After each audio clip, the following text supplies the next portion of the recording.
할렐루야. 주 예수님 은혜 안에서 평안하셨습니까? 계속해서요, 성경과 한국의 상고사, 한국의 상고사를 성경과 연결해서 계속 말씀을 우리가 드리고 있는데요. 자, 지난 시간에 바로 벨렙과 욕단의 그 의미를 살펴보았는데요. 단군 조선 북부여 시대에 대한 말씀을 드리는 가운데, 자, 일반 은총에서 단군 조선 시대, 성경의 특별 은총으로는 이제 창세기 10장에 나오는 에벨의 아들 욕단 후손 시대와 비교가 가능을 합니다. 성경과 이렇게 특별 은총을 연결해서 말씀을 드리고 있는데요.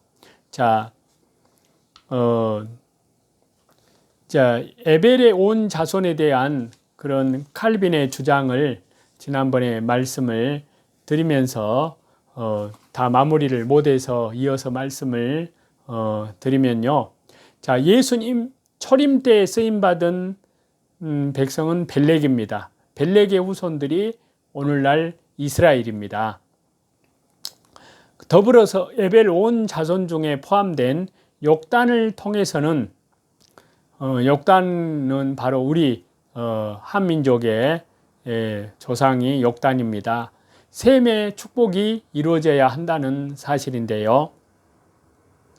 벨렉의 후손의 역사는 아브라함을 통한 하나님의 섭리의 역사를 보여줍니다. 아브라함은 벨렉의 6대의 손이고요. 셈으로 봤을 때는 10대 손이 아브라함입니다. 성경은 이 계보가 예수님 그리스도께까지 이어짐을 기록하고 있습니다. 하나님께서는 셈의 후손을 통해서 하나님을 찬양하도록 하셨는데요. 따라서 셈의 분명한 후손인 벨렉과 욕단 두 형제의 의미를 알아야 하는데요. 셈은 에벨 온 자손의 조상이라고 창세기 10장 21절에 그렇게 말씀을 했습니다. 또 하나님은 셈의 후손을 통해서 자신을 하나님을 찬양하도록 약속을 하셨는데요. 벨렉의 후손인 아브라함과 이삭과 야곱의 후손인 이스라엘이 이 언약의 성취를 체험을 하였습니다. 따라서 형제인 욕단의 후손도 하나님을 찬양할 사건이 있어야 할 것입니다. 왜냐하면요, 셈은 에벨 온 자손 벨렉과 욕단 두 아들의 계보의 조상이라고 했기 때문입니다. 성경은 기록된 그대로 이루어졌고요, 이루어지고 있고요, 앞으로 반드시 이루어집니다. 그러면 당연히 에벨 온 자손으로서 셈의 축복을 벨렉과 함께 계승한 욕단의 후손을 통한 하나님의 섭리도 분명히 있고 이 또한 이루어져야 합니다. 그래서요, 욕단의 이제 거주지 4개의 지명에 대한 올바른 해석이 필요한데요. 자, 창세기 10장 30절입니다. 욕단의 그 후손들의 가는 경로를 기록하고 있는데요. 자, 창세기 10장 30절이요. 그들이 거주하는 곳은 메사에서부터 스발로 가는 길에 동쪽 산이었더라.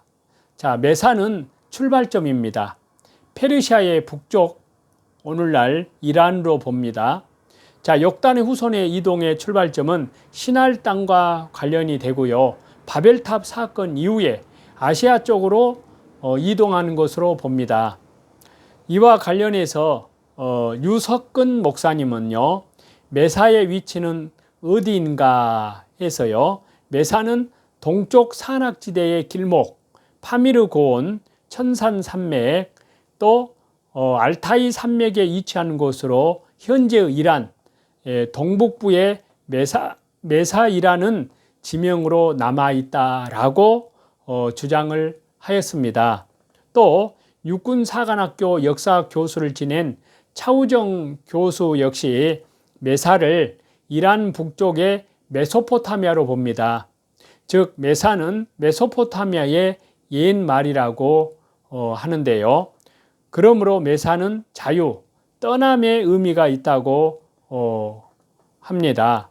그래서 바벨탑 사건 이후에 신할 땅에 살던 욕단의 후손들이 아시아 쪽으로 떠나는 것으로 해석을 합니다. 저와 여러분도 이와 같은 입장인데요. 자, 스발은 목적지고요. 알타이 산맥 동북쪽에 시베리아로 봅니다. 자, 시베리아는 본래요. 시비리이고요. 이는 한국어로부터 유래한 영어식 발음입니다. 스바는 히브리어 원문상에 세파르로 표기가 되었는데요. 이에는 수를 세는 것이라는 의미가 있습니다. 성경 시대 이후에 접경지방이란 뜻으로 사용되기도 했는데요. 그래서 유석근 목사는 스발과 관련해서 현재 알타이 산맥 동북쪽의 시베리아라고 단언을 합니다. 자, 시베리아라는 지명은요, 시비리라는 고대 한국어로부터 유래한 영어식 발음인데요. 즉 시베리아의 온 이름이 시비리입니다. 시베리아는 만주와 함께 단군 이래로 한국의 영토입니다. 옛말에 시, 스, 수, 시 등은요 모두 새라는 새로울 신자 할 때 새로운이라는 뜻의 말입니다. 또 비리 또는 벌을 뜻하는 말이었는데요. 벌은 평야를 말합니다. 그리하여 시비리는 세벌이라는 뜻의 지명이고요. 이 시비리가 고구려가 망한 후에 방치되다가 16세기에 이르러 러시아족에 의해서 불법 강제로 점령이 되었고요. 그들에 의해서도 시비리라고 불려졌는데요. 영국인들이 이 말을 영어식으로 시베리아라고 호칭을 한 것입니다. 마치 고려를 코리아라고 했듯이 시비리가 오늘날 시베리아라고 알려지게 된 것입니다. 라고 그렇게 말을 하였습니다. 그리고 김은수 씨는요, 환단고기에서 스발은 지금의 러시아의 시베리아입니다. 우리 민족의 고대사를 연구해 보면 욕단족이 이란의 동북방 메셋에서부터 아르메니아의 파메르 산맥을 넘고 천산 산맥 덩거리를 넘어 우즈베키스탄에서 길기스탄을 넘어서 카자흐스탄에서 아우타이를 거쳐 알타이 산맥 도북방에 위치하고 있는 바이칼호가 있는 러시아의 시베리아까지 왔으며 거기에서 몽고, 중국의 만주, 한반도, 일본까지의 땅을 소유하고 나라를 세웠습니다. 그 나라의 이름을 환국, 곧 하나님의 나라라고 하였습니다. 즉 환국이라는 대제사장 국가를 건설하였던 것입니다. 라고 하였습니다. 그리고 김정학 교수는요, 전 부산대 교수이고요, 한국정신문화연구원 김정학 교수는 그의 논문에서요, 한국 고대사의 제문제에서 우리 민족이 시베리아에서 왔음을 이렇게 주장을 하였습니다. 이상에서 우리는 한국 민족의 기원을 고찰함에 있어서 혈연적으로는 시베리아에서 형성된 몽고족까지 거슬러 올라가 보았습니다. 몽고족의 한 갈래는 새 시베리아족이라고 하는데 이른바 우랄알타이어족이 이에 속합니다. 청동기 시대에 이중 알타이어족이 남쪽으로 이동하는 물결이 있었는데 그 루트는 몽고, 서부, 만주, 한반도에 이르렀습니다. 라고 주장을 했습니다. 자, 이러한 주장에 저와 여러분도 동의를 하고요. 스발이 창세기 10장에 나오는 스발이 시베리아라고 우리는 보고 있는 것입니다. 신약성경 누가복음 19장 41절에서 44절입니다. 가까이 오사 성을 보시고 우시며 이르시되 너도 오늘 평화에 관한 일을 알았더라면 좋을 뻔하였거니와 지금 네 눈에 숨겨졌도다. 날이 이를지라 네 온수들이 토둔을 쌓고 너를 둘러 사면으로 가두고 또 너와 및 그 가운데 있는 네 자식들을 땅에 메어치며 돌 하나도 돌 위에 남기지 아니하리니 이는 네가 보살핌 받는 날을 알지 못함을 인함이니라 하시니라. 자, 이 말씀에서요, 주 예수님께서는 긍휼의 간청이 확장된 것이 곧 마태복음 24장에서 말씀하시는 감람산 설교라는 사실은 중요한 의미를 지닌다고 할 수 있습니다. 똑같이요, 예루살렘에 임박한 파괴라는 주제로 주님께서는 이 말씀을 시작하셨지만 예수님은 범위를 넓혀서 주 예수님의 재림과 심판에 이르는 모든 종말의 일들을 제자들에게 말씀을 해 주셨는데요. 그래서 예루살렘 성을 보시면서 우셨던 예수님의 사랑이 감람산 마태복음 24장 감람산 설교 전체를 채우고 있는데요. 그래서 마태복음에는 그 자리에서 직접 모든 말씀을 듣고 복음서에 기록이 되어 있습니다. 그리고 그 말씀은 세대를 초월해서 모든 죄인을 위한 지표가 되고 있습니다. 그래서 이 말씀은 너무 늦기 전에 회개하라는 주님의 마지막 사랑의 간청이라고 할 수 있습니다. 그래서 마태복음 24장의 감람산 그 설교 말씀을 돌아보면요, 충성하라, 준비하라는 예수님의 당부와 훈계는 모두 한 가지로 집약이 됩니다. 즉 회개하고 하나님을 믿으라는 긍휼의 명령인 것입니다. 예수님은 우리에게 주 예수님 그분의 오심을 준비하라고 명령하시는데요. 주 예수님께서 재림하시면 마지막 심판이 있을 것이기 때문인데요. 그리고 주 예수님께서는 감람산 설교를 마무리하시면서 그 심판에 대해서 자세히 설명해 주십니다. 그래서 감람산 설교는요, 심판에 대한 모든 성경의 기록 중에 가장 무섭고 강력한 경고들을 담고 있는데요. 그래서 목자이신 그리스도께서 심판자가 되십니다. 그리고 주 예수님께서는 양과 염소들을 갈라 놓으실 것입니다. 예수님의 이 심판에 대한 말씀은요, 다른 복음서에는 기록되어 있지 않습니다.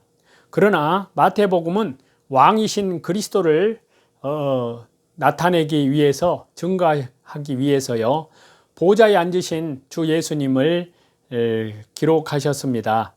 예수님은 이 땅에 영광스럽게 다시 재림하신 후에 제일 먼저 심판을 행하실 것입니다. 즉 심판은 주 예수님께서 이 땅에 주권자로서 행하시는 첫 번째 임무가 될 것이기 때문인데요. 이 심판으로부터 천년왕국이 시작됩니다. 그래서 이 심판은요, 요한계시록 20장에 천년왕국 후에 있을 백보자 심판과는 별개인 것입니다. 예수님은 오셔서 살아있는 모든 자를 심판하실 것입니다. 양은 참으로 믿는 자들이고요, 염소는 믿지 않는 자들을 설명하는데요. 이렇게 양과 염소를 주님은 구별하실 것입니다. 염소는 비유에서 등장했던 악한 종들과 미련한 처녀들과 불충한 청지기와 같은 그러한 이들을 가리킨다고 할 수 있습니다. 찬송 드리시겠습니다.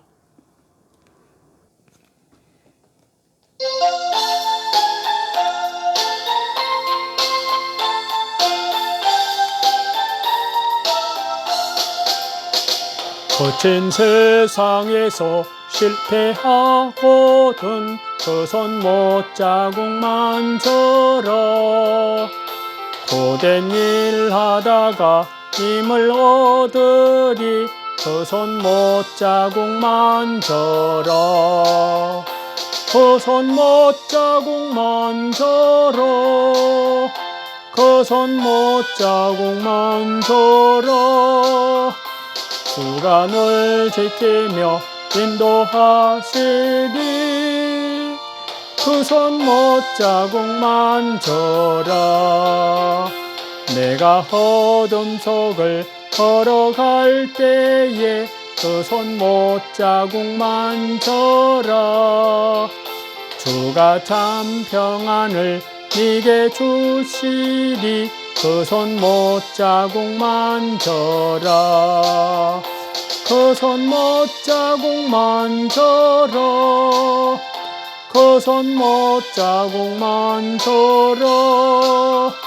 주가 널 지키며 인도하시리. 그 손 못자국만 줘라.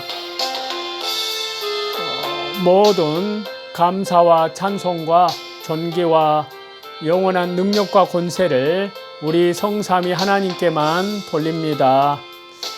오늘도 자기를 부인하고 자기 십자가를 지고 오직 믿음의 주여 온전케 하시는 주 예수님만을 바라보면서 오늘도 말씀을 읽고 또 말씀을 배우고 또 말씀 중심으로 기도 중심으로 자기가 정해놓은 기도 시간이 있습니다.